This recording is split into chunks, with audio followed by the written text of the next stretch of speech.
Assalamualaikum warahmatullahi wabarakatuh. Halo para lovers and haters, dimanapun Anda berada, baik yang ada di alam nyata maupun alam gaib, apa kabarnya? Salam cerdas bersupranatural. Ingat, dimanapun Anda membeli azimatnya, Mbak Wira sediakan edukasinya, dan edukasi ini gratis. Oleh karenanya tetap dukung Mbak Wira dengan klik tombol subscribe, like, dan komen, karena semua itu membuat Mbak Wira bahagia dan terus semangat untuk berbagi dan mengedukasi. Oke lor, malam ini kita ada klien kembali, yaitu klien nomor 2479 ya. Mbak Wira ulangi, klien nomor 2479. Terawangan masuk pada tanggal 12 Desember 2022 pada saat diskon 50%, dan baru bisa Mbak Wira terawang. Mbak Wira layani hari ini 15 Desember 2022 jam 19 malam. Baik lor, ada 4 benda ya kali ini. Keempat benda ini beberapa diantaranya berupa tembang liring dan keris. Ingat, Mbak Wira tidak tahu ya tembang liring ini belinya di mana. Mbak Wira tidak tanya dan juga tidak ingin tanya. Oleh karenanya, apapun nanti hasil terawangannya, tolong jangan dianggap Mbak Wira menjelek-jelekkan siapapun ya, atau lagi Mbak Wira nggak senang dengan dalang atau siapapun lah itu. Kenapa? Karena Mbak Wira nggak tahu siapa pembuatnya. Yang kedua, tidak ada unsur ingin menjatuhkan atau menjelekkan siapapun, dalang manapun. Kenapa? Karena Mbak Wira tidak berjualan tembang liring. Jadi tidak ada unsur bersaing usaha kemudian saling menjatuhkan, itu nggak ada ya. Semuanya murni apa adanya berdasarkan kondisi foto benda yang dikirim. Oke, keempat benda ini akan Mbak Wira baca secara paralel. Yang pertama, untuk mengetahui tuah dari suatu benda bertuah, itu kita cek dulu melalui vibrasi energinya. Kenapa kok vibrasi energi? Karena memang yang namanya benda bertuah itu adanya tuah karena memang ada energinya. Memang ada benda-benda bertuah yang tidak mengandung energi, tidak mengandung kodam, tapi jumlahnya sangat sedikit sekali dan minoritas. Oleh karena itu, karena mayoritas benda bertuah itu ada energinya, maka kita baca dulu dari karakter energinya. Di sini ada 4 benda, sudah Mbak Wira kasih nomor 1, 2, 3, dan 4 ya. Kita ke yang pertama dulu, yaitu tembang liring 7 bidadari. Seperti gambar yang ditampilkan, tembang liring 7 bidadari menandakan bahwa harapan dari dalang yang membuat, dia memberi tuah pengasihan. Dan memang benar, tembang liring benda pertama ya, tembang liring 7 bidadari ini memang mengandung tuah asian. Ketika Mbak Wira rasakan, vibrasi energinya itu dingin dan menarik. Hal ini menjadi tanda bahwa memang tuah utamanya dalam hal pengasihan itu kalau kita menerjemahkan vibrasi energinya. Energi sendiri ada macam-macam. Ada yang namanya energi alam. Ini adalah energi yang berasal dari alam. Alam yang membuatnya terisi ke dalam satu benda untuk mengubah karakter dari benda itu agar yang semula tidak bertuah menjadi bertuah. Biasanya benda-benda seperti itu kemudian kita sebut dengan mustika. Contohnya mustika lipan, mustika merah delima, mustika kelapa, mustika kol buntat, dan seterusnya. Tembang liring ini jelas tidak mengandung energi alam ya, karena memang ini bukan alam yang membuatnya. Baik benda pertama, kedua, dan ketiga tidak benda pertama, 2, 3, 4 tidak mengandung energi alam.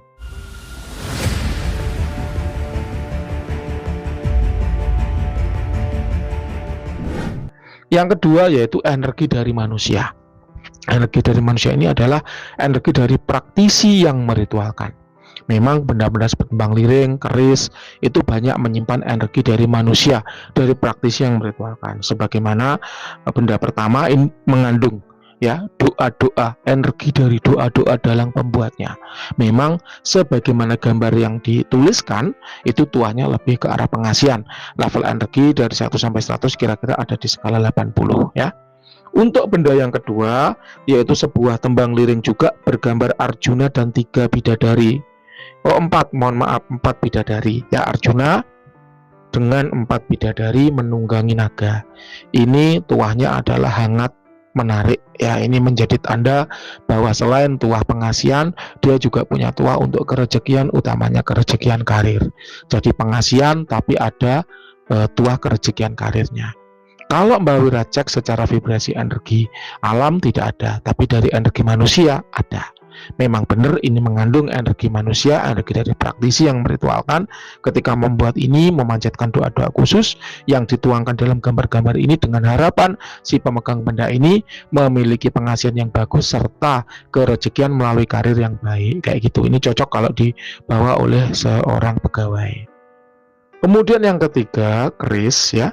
Keris ini memang mengandung energi manusia. Energi alamnya tidak ada, tapi energi manusia, energi empu yang membuat memang ada.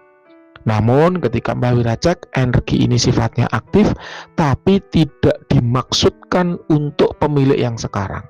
Memang dia sudah kayak dikunci untuk pemilik sebelumnya, entah siapa. Tapi ini kalau dari, karena bilahnya nggak kelihatan ya, sayang sekali ya. Tapi kalau dari karakter energinya nampaknya memang sepuh atau tua. Sayangnya ini bilahnya nggak kelihatan. Kalau bilahnya kelihatan, Mbak Wira bisa melihat ini sepuh apa enggak dari kandungan meteorit di bilahnya kayak gitu. Ini memang mengandung energi manusia, tapi tidak dimaksudkan untuk Anda, untuk pemilik yang sekarang. Oleh karenanya ini ibarat kulkas ya, di dalamnya mau ada minuman buahnya yang menyegarkan, tapi kulkasnya terkunci, bukan untuk Anda, sehingga Anda pun tidak bisa mengakses tuah di dalamnya. Yang terakhir yaitu sebuah tembang liring bergambar tidak jelas ya. Ini tidak mengandung energi, baik energi alam ataupun energi manusia ataupun energi kodam. Jadi tidak ada energinya untuk benda yang keempat. Kita kembali ke benda yang pertama. Apakah benda yang pertama tembang liring 7 ya, 7 bidadari ini mengandung energi dari kodam? Mbah Wira melihat memang benar ada penampakan kodam pada tembang liring 7 bidadari ini ya.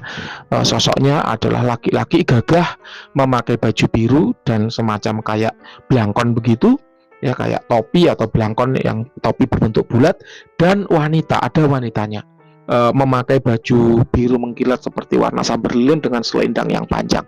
Jadi kodam dari tembang liring yang pertama ini sepasang.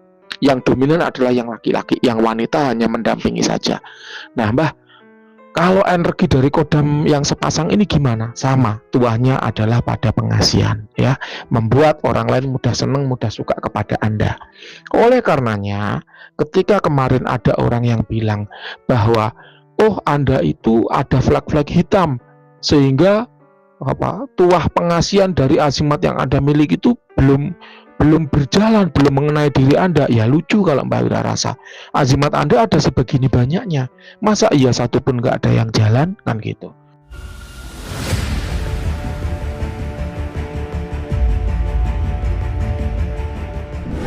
Jadi kalau Anda mau melakukan terawangan, maka pilihlah praktisi-praktisi yang kredibel. Bisa dilacak jejak rekamannya, bisa dilihat track record hasil terawangannya. Kalau memang jejak rekornya itu nggak jelas, ya nggak usah dipercaya. Apalagi sampai membuat bingung, mendebatkan argumen teori ngasal dari praktisi antah berantah dengan praktisi yang track recordnya jelas. Ini track recordnya jelas, ini mau ngomong jadi serba salah. Mau ngomong dia yang salah, saya yang benar, kok seolah-olah saya nyalahin orang.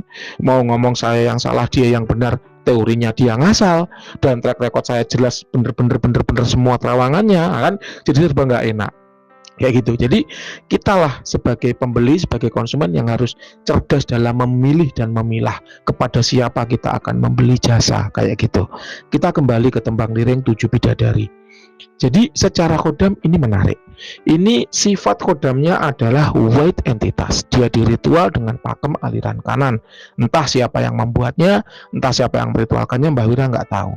Nah, untuk melakukan pengecekan yang lebih detail terhadap si kodam, Mbah Wira menggunakan metode selanjutnya, namanya metode visualisasi, yaitu suatu metode yang digunakan untuk menangkap tanda visual atau kehadiran kodam pada suatu benda bertuah. Ini memang kodam.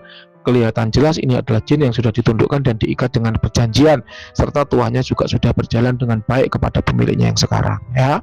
Asal kodam dari daerah Kalimantan Tengah, ini termasuk kategori jin daratan, white entitas aman tanpa dampak negatif. Untuk yang laki-laki usianya kira-kira 2200 tahun, untuk yang wanita kira-kira 1800 tahun. Batas usia tua kalau menurut Mbah Wira adalah 3000 tahun. Jadi kalau 2200 ya menjelang tua. Level power yang laki-laki adalah 90, level power yang perempuan adalah 88. 90 berarti level powernya istimewa. Untuk tuahnya bisa kita lihat dari aura yang dia miliki.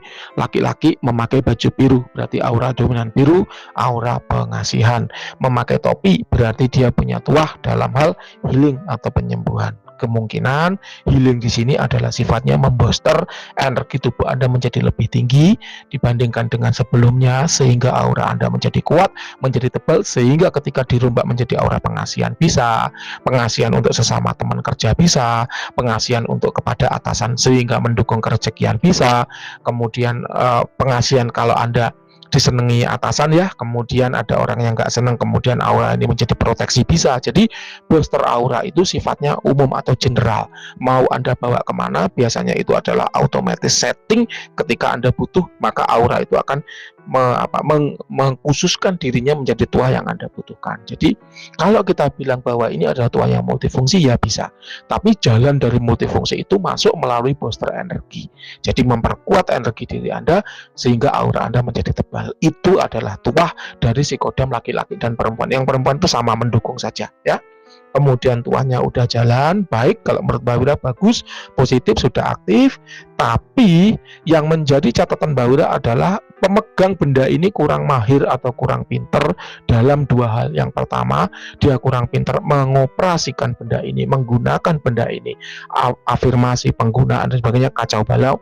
Yang kedua adalah kurang pinter dalam merasakan benefit atau tuah dari benda ini ya. Itulah kenapa solusinya adalah belajar, diedukasi. Ya itulah kenapa channel Mbak Wira itu ada. Ingat, dimanapun Anda mau beli asimatnya, Mbak Wira sediakan edukasi, dan edukasi itu gratis kayak gitu. Loh Mbah, lalu bagaimana cara menggunakan tembang liring ini? Kalau ada tata cara khusus dari dalangnya, silakan diikuti.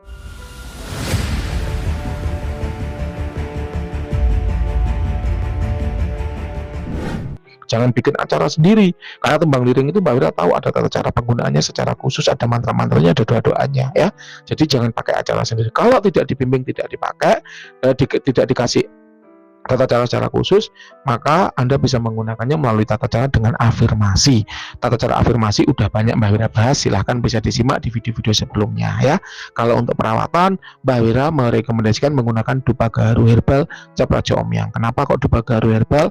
Karena dia terbuat dari kayu gaharu murni tanpa campuran bahan kimia apapun, sehingga secara vibrasi energi sangat baik dan positif untuk merecovery benda-benda bertuah semacam ini yang Anda miliki kayak gitu. Oke ya. Untuk benda yang pertama sudah Mbak Wira tuntaskan. Sekarang kita bicara ke benda yang kedua, yaitu tembang liring Arjuna 4 bidadari menunggangi naga. Apakah benda ini berkodam? Menurut Mbak Wira, ya, ini berkodam. Sosok kodamnya seperti Mbah, ini tadi panas ya, ada panasnya. Laki-laki berbaju merah, berbadan merah. Ini grey entitas. Grey entitas itu adalah peralihan antara white entitas dan dark entitas. White entitas itu aliran kanan, ke dark entitas itu aliran kiri. Ini pelarian tengah-tengah. Artinya apa? Dia mau dibawa ke arah kebaikan bisa, mau dibawa ke arah keburukan juga bisa. Ini sama, masih jin daratan ya, jin yang berasal dari daratan, tinggal di daratan, dari daerah Kalimantan Selatan. Kemudian grey entitas tapi aman tanpa dampak negatif. Untuk tuahnya sendiri laki-laki gagah ya, berarti dia ada tuah proteksi dan kewibawaan. Kewibawaan ini membuat Anda disegani ya. Kalau proteksi itu kan perlindungan diri ya, wasilah keselamatan. Kalau kewibawaan itu membuat Anda disegani oleh orang lain. Kemudian dari wasilah kewibawaan itu ya, kewibawaan itu akan membuat Anda disegani orang lain. Anda mudah mengkoordinir orang lain, mengkerjasamakan orang lain, memanage orang lain, sehingga karir Anda menjadi lebih bagus ya. Jadi arahnya ke arah sana. Jadi kewibawaan ini tidak hanya semata-mata untuk urusan selangkangan, supaya orang lain senang dan segan, suka, enggak hanya itu saja, tapi dia bisa dibawa ke arah karir. Karena naga ini berarti simbol dari kejayaan karir. Anda memimpin atau mendominasi di atas orang lain kayak gitu ya. Jadi harapan dari dalangnya seperti itu. Nah, usia kodam ya kira-kira ada 3.200 tahun. Ini tua kodamnya ya. Kalau 3.000 tahun ke atas sudah tua. Dengan level power sekitar 92. Memang energinya terasa lebih menggentak dibanding benda yang pertama tadi. Kemudian tuahnya sama, sebenarnya udah aktif ya, jalan bagus. Tapi ya itu tadi, sama penggunaannya yang belum baik ya. Jadi kacau balau cara pakainya. Kemudian kepekaan dalam menyadari tuah-tuah itu yang kurang ya. Ya belajar lah, banyak belajar, intinya banyak belajar kalau menurut Mbak Wira. Kemudian kalau untuk perawatan sama, Mbak Wira merekomendasikan dupa gaharu herbal cap raja omyang. Bila kodam-kodam dengan karakter panas seperti ini senang apabila dibakarkan dupa. Kenapa? Karena elemennya api itu mendukung banget kalau di offering dengan asap ya, asap dupa. Oke, kita lanjut untuk ke benda yang ketiga, yaitu sebuah keris. Sayangnya ini looknya berapa, motifnya apa, pamornya apa nggak kelihatan. Tapi Mbak Wira sempat mendapati visual yaitu ini berkodam. Sosok kodamnya itu wanita. Ya wanita tapi galaknya minta ampun. Ini menjadi tanda bahwa keris ini nggak sinung atau nggak judu dengan pemiliknya yang sekarang. Secara fisik mungkin dia dimiliki oleh Anda, tapi secara kodam kesetiaannya bukan untuk Anda. Ini sama seperti kalau negara jajahan dulu ya. Memang secara jajahan dia udah milik negara tersebut, kayak Timur Timur tuh, tahu kan ya? Timur Timur itu secara jajahan memang benar milik Indonesia, tapi secara kesetiaan dia ternyata tidak setia pada Indonesia, sehingga dia minta merdeka. Sama Papua juga begitu, secara wilayah dia dimiliki oleh Indonesia,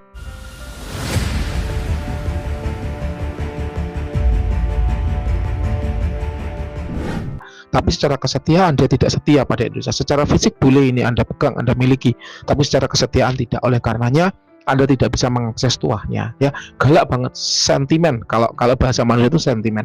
Sosoknya wanita gagah tinggi besar, ya. Ini menjadi tanda bahwa dia punya tuah dalam hal proteksi dan penundukan, ya. Jadi membuat orang lain tunduk dan takluk kepada pemiliknya. Tapi sayang ini bukan untuk Anda. Biasanya keris-keris tua itu sudah ada pemiliknya dulu, jadi diritualkan oleh seorang praktisi, dibuat oleh seorang empu untuk seseorang di zaman dulu. Ketika orang tersebut meninggal, ya, keris itu kemudian turun diwariskan. Nah, bisa jadi ada di titik tertentu di mana dia udah nggak cocok dengan pemiliknya tersebut, sehingga akhirnya ke bawah itu udah nggak cocok, kesetiaannya udah hilang. Ibarat baju, ukuran baju itu untuk leluhur Anda dulu. Ketika kemudian leluhur tersebut mati, baju yang diwariskan itu bisa cocok, bisa enggak dengan penerusnya yang berikutnya. Karena namanya juga ukurannya ukuran orang dulu, kayak gitu loh ya. Sama keris pun juga demikian. Keris itu adalah piantel. Dia memiliki sifat kantel. Kantel itu tebal, mempertebal, menutup kekurangan orang tertentu. Oleh karenanya dia memang didesain, disetting untuk dimiliki oleh si A. Nah, kalau A ini meninggal, dia tidak lantas kemudian bisa diberikan ke B. Tidak serta-merta, tidak sekonyong-konyong bisa cocok, bisa enggak. Oleh karenanya harus ditayuh dulu. Nah, untuk keris ini jelas ini tidak cocok dengan Anda. Kenapa? Karena semua energinya itu serasa terkunci. Itulah kenapa Mbak Wira bilang ini tidak cocok dengan Anda. Jelas ya? Jadi tuah dari keris ini tidak bisa dinikmati oleh orang yang sekarang. Lalu baiknya gimana Mbak? Kerisnya ini diapakan? Terserah, bebas. Anda pemiliknya. Mau Anda jual boleh, Anda buang boleh, Anda berikan ke orang lain boleh. Yang gemar merawat keris misalnya boleh. Terserah, silakan. Anda boleh mengkemanakan saja keris ini. Tapi kalau disimpan gimana Mbak? Lebih baik jangan. Kenapa? Karena keris yang tidak cocok ketika disimpan seringkali membawa dampak negatif daripada dampak positif, kayak gitu ya. Apa dampak negatifnya? Paling ringan sakit, paling berat mati, pengapesan biasanya ya. Tuh adalah dampak negatifnya. Yang terakhir ya, tembang liring yang kurang begitu jelas ini kosong. Secara energi tadi udah Mbak Wira cek kosong. Kemudian Mbak Wira menyadari ya, bahwa yang namanya orang datang menerawangkan suatu benda itu kan harapannya bendanya bagus, istimewa, isinya macan, isinya dewa-dewa, isinya kodam kelas raja-raja kan gitu. Oleh karenanya selain menggunakan metode vibrasi energi, Mbak Wira juga melakukan pengecekan dengan metode visualisasi. Apa itu? Yaitu Mbak Wira berusaha mencari tanda-tanda visual dan kodam pada suatu benda bertuah. Nah, untuk tembang liring yang keempat ini Mbak Wira udah cek, ternyata nggak ada keberadaan kodam di dalamnya. Jadi memang bahwa tidak mendapati ada kodam atau entitas apapun yang bersemayam di dalam dirinya. Nah, kemudian yang terakhir, apabila dua hasil sebelumnya menyatakan hasil yang negatif, maka Mbak Wira akan menggunakan metode yang agak keras, namanya metode injeksi energi. Memang yang namanya metode injeksi energi ini selalu dipakai terakhir karena dia risiko membuka segel, membuka proteksi, membuka pageran, membuka kunci yang udah disiapkan oleh si perituannya ya. Makanya hanya dipergunakan apabila terdesak saja. Dan ketika memang teknik ini dipakai, dia akan menarik paksa entitas yang bersemayam dalam suatu benda untuk keluar mendekati ke dimensi manusia. Nah, ketika benda yang keempat, tembang liring yang keempat ini Mbak Wira injek dengan energi, ternyata Mbak Wira tidak mendapati feedback apapun. Hal itu menjadi jelas bahwa memang benda yang keempat ini kosong. Nah, kosongnya suatu benda itu tidak serta-merta kosong dari pembuatnya, belum tentu. Bisa jadi itu kosong ketika pemakaian. Ada beberapa sebab, ada beberapa kejadian yang bisa menyebabkan suatu benda kehilangan kodamnya. Yang pertama yaitu dialih rawatkan atau beli dari reseller. Itu Anda yang tahu. Apakah Anda beli dari reseller atau ini pernah dialih rawatkan? Kenapa? Karena kesetiaan kodam itu kepada pemilik yang pertama.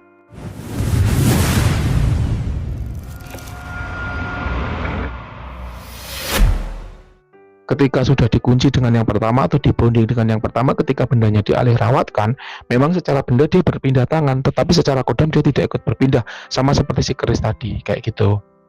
Dan yang kedua, pantangannya dilanggar atau perawatannya tidak dipenuhi. Itu merupakan suatu hal yang menyebabkan perjanjian antara Kodam dengan spiritual itu gugur, sehingga Kodam boleh kembali ke alamnya apabila perjanjian itu gugur, ya. Jadi Anda yang tahu nih pantangan perawatannya dilanggar, nggak bisa juga ketika pantangannya dilanggar kemudian sama pemilik sebelumnya dijual dengan harga murah, itu juga bisa, sehingga mengakibatkan benda itu kosong, kehilangan kodamnya. Yang terakhir yaitu mati dalam bertugas, ya. Ya jadi seperti motor tuh ya, motor itu mungkin keluar dari dealer bagus, tapi ketika dibawa dipakai ya kena banjir, mesinnya rusak ya, itu mungkin terjadi. Nabrak akhirnya rusak, itu mungkin terjadi. Sama seperti benda ini, karena perjalanannya ada beberapa hal yang bisa menyebabkannya menjadi kosong kayak gitu. Oke, itu tadi yang bisa Mbak Wira sampaikan ya dari 4 benda milik Anda. Kemudian Mbak Wira ingin menyampaikan ya, ada pertanyaan juga dari komentar di YouTube. Namanya Mbak Wira kurang begitu hafal ya, namanya siapa, tapi pertanyaannya kurang lebih begini, Mbah, apakah ada batasan jumlah afirmasi ya yang boleh kita sampaikan kepada Kodam? Jawabannya sebetulnya tidak ada batasan. Anda mau mengafirmasi sehari 100 kali juga boleh. Namun ada tapinya. Ketika Kodam itu Anda gonta-ganti perintahnya, dia akan bingung. Ibarat Anda adalah seorang karyawan, pimpinan Anda pagi, Mas, coba dong tolong Anda cek harganya komputer ini berapa. Agak siang, Mas, Mas nggak usah komputer, laptop aja, laptop ganti, coba tolong dicek. Habis itu, coba survei ya Mas ya, saya tadi habis beli lahan di sana, coba diukur berapa luasnya. Aduh, belum juga selesai telepon. Mas, gimana, sedang di mana ini? Ngecek lahan Pak. Lahan itu ditinggal, coba saya belikan makanan. Marah nggak Anda kira-kira? Selesai nggak kira-kira pekerjaan Anda? Nah, pertanyaan itu kayak gitu. Logika sederhana saja. Anda mengucapkan afirmasi itu kan dalam rangka mengatasi masalah yang bertahun-tahun masalah itu tidak bisa Anda selesaikan. Ayo, betul apa enggak? Anda memiliki Kodam, Anda mencari Kodam itu kan untuk membantu Anda mengatasi permasalahan yang bertahun-tahun masalah itu nggak selesai. Contoh, ada orang selalu titip untuk membelikan barang, ya, tapi tidak pernah diganti uangnya. Anda minta nggak pernah dikasih. Anda mahar Kodam kerejekian. Semoga dengan wasilah Kodam kerejekian ini orang itu mau bayar hutangnya, kan gitu.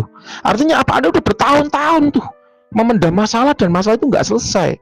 Akhirnya Anda cari Kodam. Nah, masalah yang bertahun-tahun nggak bisa selesai itu kok Anda pasrahkan pada Kodam, hanya dalam beberapa menit Anda ganti perintahnya. Kira-kira bisa selesai nggak? Itu logika sederhana. Itu adalah framework, kerangka berpikir sederhana. Jelas ya? Untuk menjalankan suatu perintah, untuk menjalankan suatu misi, itu bisa jadi lebih dari 1 jam, bisa lebih dari 1 hari, bisa lebih dari 1 minggu. Contoh, aku afirmasikan kamu, aku marah banget sama Mbak Wira. Aku afirmasikan kepadamu untuk membunuh Mbak Wira. Kodam yang Anda perintahkan untuk menyakiti saya itu bisa butuh waktu berminggu-minggu. Nunggu apesnya saya, nunggu capeknya saya, nunggu sakitnya saya, nunggu kodam-kodam saya lengah, nunggu kodam-kodam saya perintah untuk mengerjakan sesuatu. Kan gitu. Dia mengamati berminggu-minggu untuk mencari celahnya Mbak Wira, kemudian baru dia menyerang. Ini contoh. Sama ketika Anda mau nagih hutang pun demikian. Si Kodam itu mencari celah.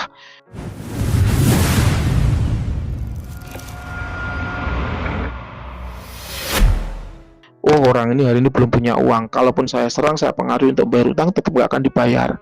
Besok, oh tetap hari ini nggak punya uang. Besoknya lagi, oh tetap hari ini nggak punya uang. Besoknya lagi, oh hari ini punya uang, tapi mau dia pakai untuk bayar hutang di tempat yang lain dulu. Nah, inilah waktu saya beraksi. Saya pengaruhi supaya bayarnya ke juragan saya dulu. Kan kayak gitu. Jadi itu butuh waktu berhari-hari untuk mengintai. Nah, kalau dalam sehari itu pagi jam 6 Anda afirmasi A, jam 7 Anda afirmasi B, jam 8 Anda afirmasi C, jam 9 Anda afirmasi D, jam 10 Anda afirmasi E, jam 11 Anda afirmasi F. Nah, itu berganti-ganti, gimana mau dilaksanakan gitu loh. Paham ya? Jelas ya? Jadi sebenarnya ada nggak Mbak batasan? Sebenarnya nggak ada. Tapi sekiranya tugas yang Anda berikan itu sulit, sekiranya Anda menyelesaikan masalah itu sendiri bertahun-tahun nggak selesai, maka berilah Kodam itu sedikit waktu untuk mengerjakan apa yang Anda perintahkan. Nanti dia akan ngabari Anda kok, bisa apa enggak itu dijalankan. Kenapa? Karena namanya kodam, ingat sifatnya hanya berusaha, dia tidak menentukan hasil. Yang menentukan hasil tetap Tuhan. Contoh, wahai kodamku, aku membeli mahal-mahal kembahwira, aku perintahkan padamu untuk mempengaruhi si A agar dia mau bayar hutang kepadaku. Ya, bayar hutang berarti unsur rezeki. Si kodam akan berusaha nagih ke si A, mempengaruhi si A, tapi tetap berhasil enggaknya itu atas izin Tuhan, atas kuasa Tuhan, bukan atas kuasa kodam. Anda membeli kodam bukan membeli Tuhan. Ingat loh ya, Anda membeli kodam bukan membeli Tuhan. Kodam adalah pembantu kita yang membantu kita menyelesaikan masalah, bukan menentukan hasil dari masalah tersebut. Sama seperti kalau Anda nyewa debt collector. Debt collector, aku suruh dirimu untuk nagih hutang ke si A. Apakah si debt collector itu pulang pasti bawa uang? Kan belum tentu. Karena apa, ada uang apa enggak itu urusannya Tuhan, itu kuasa Tuhan, bukan kuasa debt collector lah, ibaratnya kayak gitu. Nah, terus kodam itu fungsinya apa, Mbah? Sama seperti kalau Anda pengen dari Surabaya ke Jakarta. Saya pengen dari Surabaya ke Jakarta naik pesawat. Kodam itu pesawatnya. Anda nyampe nggak ke Jakarta, tergantung kuasa Tuhan. Kalau Tuhan menginginkan Anda nggak nyampe ke Jakarta, jatuh pesawat Anda. Nggak nyampe Jakarta diri Anda. Itu kalau Tuhan tidak berkehendak. Kalau berkehendak, ya alhamdulillah sampai ke Jakarta dengan selamat, kan begitu. Tapi tetap kodam yang berkualitas, pesawat yang berkualitas, memiliki peluang mengantarkan Anda ke Jakarta dengan lebih besar dibanding dengan pesawat-pesawat yang murahan. Mohon maaf nih, saya sebutkan aja antara Garuda Indonesia dengan Lion misalnya. Udah kelihatan kan kualitasnya, udah kelihatan kan bedanya. Gitu loh, contohnya itu kayak gitu. Naik, Anda pengen bepergian dari kota Bandung ke Jakarta. Anda naik motor, yang Anda naiki motor Kalong tahun 75, sama Anda naik NMAX. Nyaman mana, cepat mana? Pasti cepat NMAX nyampenya. Honda Kalong 75 begitu digas dapat 4 jam minta istirahat karena mesinnya panas. Tapi kalau NMAX seharian digas tetap aman dia. Kenapa? Karena kualitas. Bisa nyampe nggak Anda dari Bandung ke Jakarta? Tergantung kuasa Tuhan. Bisa jadi di tengah jalan kecelakaan, bisa jadi di tengah jalan motornya mogok, bisa jadi di tengah jalan banjir besar sehingga Anda nggak bisa nyampe Jakarta. Itu kuasa Allah, itu kuasa Tuhan. Adapun kodam seperti sepeda motornya, seperti NMAX-nya yang mengantarkan Anda berpindah tempat. Kualitas mempengaruhi kecepatan, kualitas mempengaruhi kenyamanan, kualitas mempengaruhi keamanan. Tapi tetap nyampe tidaknya Anda itu kuasa Tuhan. Understand ya, bisa dipahami ya. Anda sakit batuk, beli obat batuk ke apotek.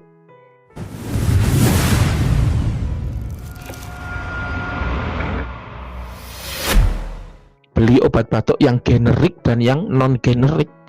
Sembuhnya cepat mana? Kuasa Tuhan. Ada yang generik sembuh, ada non generik baru sembuh, ada orang yang beli obat batuk sampai mahal ratusan ribu nggak sembuh-sembuh, sampai dosis yang tertinggi itu kan obat batuk yang ada narkobanya itu ya, itu juga nggak sembuh. Bisa karena sembuh tidaknya itu kuasa Allah, kuasa Tuhan. Obat itu hanya mengobati, sifatnya bukan menyembuhkan. Yang menyembuhkan atau tidak itu Tuhan. Obat hanya mengobati saja, sembuh tidaknya kuasa Tuhan. Tapi antara generik dan yang non generik pasti beda kecepatannya, pasti beda kecepatan sembuhnya. Gitu loh ya, paham ya? Karena beda kualitasnya, beda dosisnya. Itulah kenapa ada dosis, ada grade. Dah gitu, itu contoh paling mudah untuk memahami dunia kodam. Paham ya?